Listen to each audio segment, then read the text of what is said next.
বহু বছর আগে যখন হারাম দাদু যুবক ছিলেন, তিনি একবার রাতের বেলা বাড়ি ফিরছিলেন।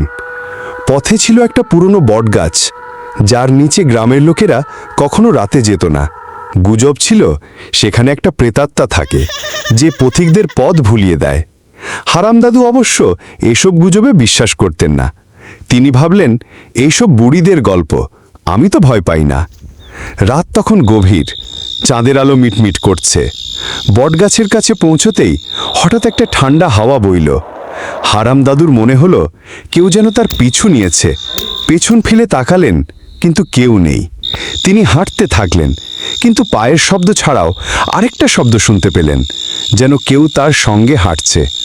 হঠাৎ তার কাঁধে একটা হাতের স্পর্শ অনুভব করলেন। তিনি চমকে ঘুরে তাকালেন, কিন্তু কেউ নেই।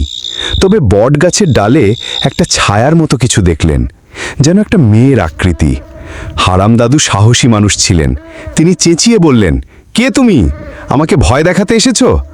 তখন একটা ফিসফিস শব্দ শুনলেন, আমার পথে আসিস কেন? কণ্ঠটা এমন ঠান্ডা ছিল যে হারাম দাদুর গায়ে কাঁটা দিয়ে উঠল। তিনি দ্রুত পা চালালেন, কিন্তু পথ যেন শেষ হচ্ছিল না। বটগাছটা বারবার তার সামনে এসে পড়ছে, যেন তিনি একই জায়গায় ঘুরছেন।